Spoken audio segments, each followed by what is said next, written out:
Gênesis capítulo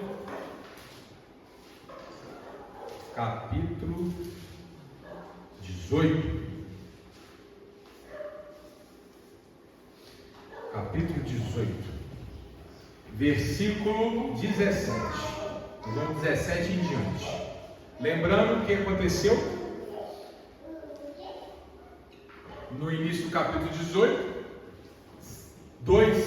Veja bem, Abraão estava recostado nos cavaleiros de Moisés. Apareceram 3 personalidades: anjos, Deus materializado, Espírito Santo, sei, Jesus, pode ser. Aqui a palavra fala, Abraão fala com eles como se fosse Deus, pode ser anjo, eu não sei, além, falar, nós vamos até o limite da palavra. Alguns podem crer de um jeito, outros de outro. O que importa é que eram seres celestiais que estiveram na presença de Abraão e estão instruindo Abraão. E eles vão aqui completar a revelação, dizendo: você vai ter o seu filho e ele vai nascer de Sara. Sara ri de escárnio. Isso não agrada e ela é repreendida. Mas esse riso vai dar a deixa para o nome daquele que viria a ser o seu filho. Houve uma risada primeira de Abraão, que foi a risada do temor, e houve a risada de Sara, que foi a risada de escárnio. Entre as duas risadas veio o nome daquele que seria o seu filho, Isaac. O que seria Isaac? Risadinho. Filho, nós somos filhos de Abraão, Isaac e Jacó. Isaac, traduzido, risadinho. Amém? Porque só uma curiosidade. Português, quando você, WhatsApp, você mandou uma piada para um amigo, piada santa, hein, irmão? Piada suja, o crente não manda, não. Mandou uma piada santa para o irmão. Aí lá no final você quer, mostrar que é piada. Aí você bota o que lá no final? Você fala uma coisa engraçada, o que você coloca no final? Como é que é a risada? KKKKK, não é? Não, pastor, não faça assim não. Como é que você faz? RS, RS, RS, RS, não é? Não, pastor, eu também não faço assim não. Eu faço ri. Essa é mais difícil de encontrar. Ri. Você faz kkkk. Você tem cara que faz kkkk, Yasmin. Kkkk. Mariana faz RS. Eu também faço RS, às vezes kkk. Irmãos, se você estivesse lá em Israel, sabe como é que seria a expressão da risada? Zac, zac, zac, zac. Não é kkk nem RS, é zac, zac, zac. Entendeu? Então, kkkk para eles é zac, zac, zac, zac, zac. É assim que eles vivem. Diferente, né, irmão? Foi da língua. Então, zac, zac, risada. Amém? Zac, risada. Tá claro? Curiosidade, né? Fecha parênteses. E aqui chegamos no versículo 17. Quando Abraão então leva depois de muito hospitaleiro, é importante lembrar, Abraão foi muito hospitaleiro, bonito, crente tem que ser hospitaleiro, leva esses homens até, esses seres, né, que estão em forma de homem, até um determinado ponto, e mostra para eles onde fica Sodoma. E olha o que vem na frente, 17. E disse o Senhor, olha lá, 18 e 17, amém todo mundo? E disse o Senhor: ocultarei eu a Abraão o que faço, visto que Abraão certamente virá a ser uma grande e poderosa nação, e nele serão benditas todas as nações da terra, porque eu tenho conhecido que ele há de ordenar a seus filhos e a sua casa depois dele, para que guardem o caminho do Senhor, para obrarem com justiça e juízo, para que o Senhor faça vir sobre Abraão o que acerca dele tem falado. Disse mais o Senhor: porquanto o clamor de Sodoma e Gomorra se tem multiplicado, e porquanto o seu pecado se tem agravado muito, descerei agora e verei se, com efeito, tem praticado segundo este clamor que é vindo até mim, e se não, sabê-lo-ei. Então viraram aqueles varões o rosto dali e foram-se para Sodoma, mas Abraão ficou ainda em pé diante da face do Senhor. Amém? Irmãos, aqui, mais uma vez Deus está falando: Abraão, você vai ser uma bênção, mas guarda a palavra, faz tudo direitinho. Aqui Deus está preparando Jesus. Está claro isso, tá, irmãos? Quantas vezes eu repeti isso? Qual é o valor de Abraão, Isaac, Jacó, José, Davi, Moisés? Jesus. Esse é o propósito. Tira Jesus da equação, faz diferença a vida desses homens? Infelizmente não. Por quê? Porque eles apontavam para Cristo. Amém?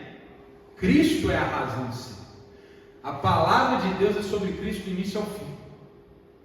Então tudo isso está acontecendo aqui. Por que ele vai ser bendito entre todas as nações? Porque ele traria Jesus, que abençoaria o mundo inteiro. Porque ele seria pai de muitas nações, porque ele se tornaria o pai dos que têm fé em Jesus. Porque do filho dele virá o rei, porque o rei dos reis é Jesus. Amém? Essa é a promessa. E Deus está falando: Abraão, mantém o seu povo organizado na minha presença, porque eu tenho uma obra maravilhosa para esse povo.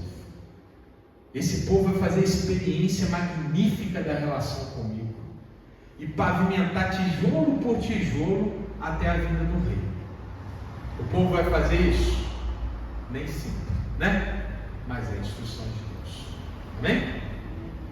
E aí vem o contraste. E aí Deus fala: aqui está o justo, mas no mundo jaz um maligno. Eu tenho ouvido o clamor de alguns para que acabe com a maldade do mundo. E eu vim aqui para ver o que está acontecendo. Deus precisava vir para ver? Não, é figura de linguagem. Amém? Está mostrando a contradição. Está mostrando, né, os opostos. Amém? Sodoma, Gomorra, aquela região toda que circundava Abraão, estava destruindo o bem no mundo. É só Sodoma? É só Gomorra? Não. As cidades circunvizinhas também. Lembra que Deus tinha feito o juízo lá na época de Noé? Sim ou não? Mas ele se comprometeu em não destruir novamente a humanidade com o dilúvio, não é isso? Irmãos, presta atenção, tem uma coisa. Toda vez que o bem está ameaçado de ser destruído, Deus precisa intervir. Isso não muda o caráter de Deus. Quando Deus faz justiça, uma justiça destruidora, isso aqui, irmão, você já deve ter ouvido. Tem gente que chega e fala assim: mas Deus mandou matar, Deus destruiu Sodoma, irmão, o que Deus estava fazendo toda vez que Deus intervém no mundo com juízo? Resguardando a possibilidade de existência do bem. Toda vez que o bem está ameaçado de desaparecer, Deus tem que intervir. Lembra dos tempos de Noé? A humanidade inteira se perverteu e havia apenas um justo, Noé. Deus tinha que intervir. Se Noé ficar sozinho no meio daquele mundo, o que ia acontecer? O que aconteceu com Abel? Foi morto por Caim, não é?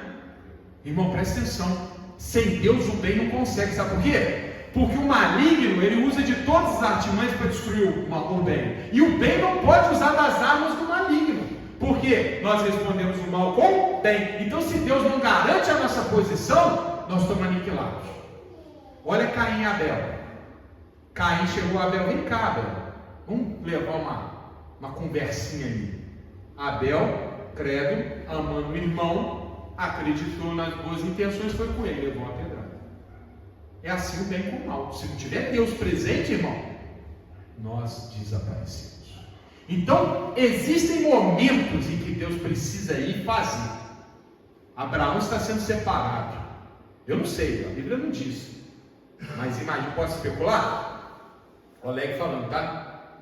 Será que Deus não tinha antevisto que Sodoma e Gomorra viriam contra os filhos de Abraão e aniquilar a herança do Senhor? Amém? Então, naquele momento, Deus tem que vir e destruir o mal do caminho da herança. Ele tinha que tirar aquele mal do caminho. Olha que o mal já tinha levado Ló para lá, né? Ló já estava morando em Sodoma. O que viria pela frente? E Deus deixa isso muito claro, irmãos, nas próximas passagens. Nesse diálogo que Abraão vai, esse bate-papo de Abraão com Deus. Olha só. E chegou-se Abraão dizendo: destruirás também o justo com o ímpio? Irmão, Deus está falando. Eu estou recebendo um clamor aqui que Sodoma passou dos limites. Vou destruir. Aí Abraão, olha a índole de Abraão, né? Vou interceder. Ó Senhor, o Senhor vai destruir também o justo? Está vendo? Agora Deus vai mostrar para a gente. Se porventura houver 50 justos, Deus está respondendo, na cidade, destruí-los-á também. Desculpa, ainda é Abraão. E não pouparás lugar por causa dos 50 justos que estão dentro dela? Então Abraão fala com Deus: ó Deus, o Senhor vai destruir a cidade inteira? Mas e se tiverem 50 justos lá dentro? Resposta de Deus: longe de ti que façais tal coisa, que mates o justo com o ímpio, que o justo seja como o ímpio. Longe de ti seja, não farei justiça o juiz de toda a terra? Então disse o Senhor: se eu em Sodoma achar 50 justos dentro da cidade, pouparei todo lugar por amor deles. Então Deus fala: Abraão, então se tiver 50 justos, eu não destruo. Está vendo? Irmão, presta atenção. Deus não manda chuva sobre o estado para matar pessoas. Isso aí é obra do ser humano dominado por um maligno que destrói o meio ambiente, coloca a casa onde não deve, sabe? Parece que não, mas fica jogando lixo nas bocas de lobo, né? Esse crente pode fazer um negócio desse.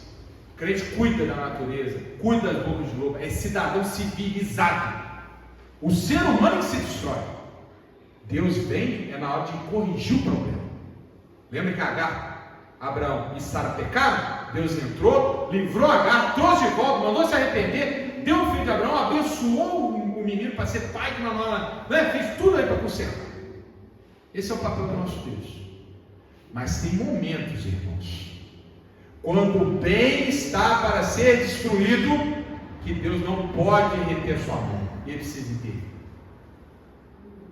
Abraão está falando: se tiver 50 justos, o Senhor vai matar todo mundo? Deus falou: não, se tiver 50 justos, eu não vou matar ninguém. Nenhum. Vai ficar todos injustos vivos. Aí continua o diálogo. 27.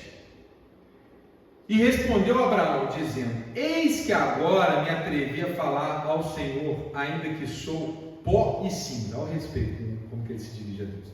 Se porventura faltarem de 50 justos 5, destruirás por aqueles 5 toda a cidade? E disse: não a destruirei, se eu achar ali 45. E continuou ainda a falar, e disse: se porventura acharem ali 40, e disse: não o farei por amor dos 40. Estão entendendo o diálogo, irmãos? Abraão está ali, tá? Abraão está jogando ali com Deus. Vou diminuir aqui mais um pouquinho, vou diminuir mais aqui um pouquinho. Abraão está ali intercedendo, está querendo que Sodoma não seja destruída. 30. Disse mais: ora, não se ire, ó Senhor, se eu ainda falar. Se porventura se acharem ali 30, e disse: não o farei se achar ali 30. Deus não ia isso, se tivesse 30 justos. E disse: eis que agora me atrevi a falar ao Senhor, se porventura se acharem ali 20, e disse: não a destruirei por amor dos 20. Deus não quer destruir nada, meu. Deus não manda enxurrada para lugar nenhum. Deus não faz prédio cair. Deus não faz avião despencar. Isso não é obra de Deus, não é? Deus quer que todo mundo viva, e viva bem. Mas Deus não pode reter a sua mão quando o bem está ameaçado. Ele está mostrando aqui que não tinha ninguém ali. Ali era só o mal. Continuando. 31. E disse: eis que agora me atrevi. Já li 30? Já. Então dos 20. 32. Disse mais: ora, não se ire ao Senhor, que ainda só mais esta vez falo. Se porventura se acharem ali 10, e disse: não a destruirei por amor dos 10. E se foi o Senhor quando acabou de falar a Abraão, e Abraão tornou ao seu lugar. Amém? Então Deus mostrou. Eu não estou aqui para destruir. Eu não estou aqui para deixar nenhuma pessoa boa padecer. Não. Eu estou para salvar. Mas tem momentos que Deus precisa fazer. Porque se Ele não fizer, eu e você não sabe, é mistério. Se Ele não fizer, o plano não acontece. Deus está falando, tinha nem 10. Na verdade, quem que era justo lá? 4. Sabe quem? Semana que vem a gente fala disso. Os 4 justos. Esses tiveram um aconselhamento para sair. E aqueles que seguiram a instrução se salvaram. E mesmo entre os 4 justos, o que não seguiu o aconselhamento acabou também sendo destruído. Porque Deus queria destruir? Não. Porque não ouviu a palavra. Às vezes o bom pode ser destruído se ele resolver seguir os ímpios. Às vezes o bom pode ser destruído se ele não faz como Deus ordena. Porque quando Deus precisa fazer o juízo é porque Ele precisa, é porque Ele quer. Amém? Vamos colocar do lado de Deus, nós estamos sempre protegidos. Glória a Deus. Aquela salva de palmas para o nosso Deus maravilhoso.